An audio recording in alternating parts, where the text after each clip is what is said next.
Okay, so, oh my goodness. So with his hand, we also have to do some exercises with his arm just to keep it loose and make sure he's got some good range of motion. So I always do 5 of these, and then we go over and we do 5 of these, because he doesn't move his arm, his right arm around as much as his left arm. So I like to make sure that he doesn't get tight, and that he gets to move this arm around at least once or twice a day, since he's not using it as much as he uses his left arm. So it's always good to do stretches for anybody. 2 more. 1 and 2. And then the other thing I always do, what? Just a minute, not yet. The other thing we always do is I always stretch his fingers out, because his fingers are actually kind of cramped, because in the NICU they had, when he was super little, they had him hold a board and clamp like this so that they could keep an IV in him. You've probably seen even adults with that.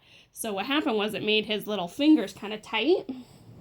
And plus, because he doesn't use this arm, he always has his hand clamped. Who's that? Is that you?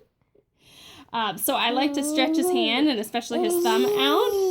And I like to rub his palm just like you do with his heel, just to give it a little bit of input. And then we always sing. Are you ready?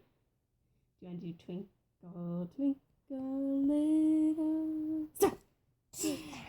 And he likes to be tickled. How I wonder what you are. Up above the world, so high, like the little westerly sky. Twinkle, twinkle, little star, how I wonder what you are.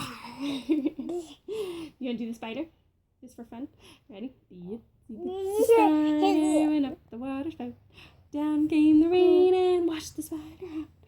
Out came the sun and it dried up all the rain. So the itsy bitsy spider went up the spout again. Silly. So those are pretty much the exercises that we do with his arm. I do a couple rounds of that just to make sure his arm is moving and that his hand gets a little bit of input and his fingers get stretched. So those are things that we have to make sure that we do every day to make sure that his body is moving and healthy and that it doesn't get tight.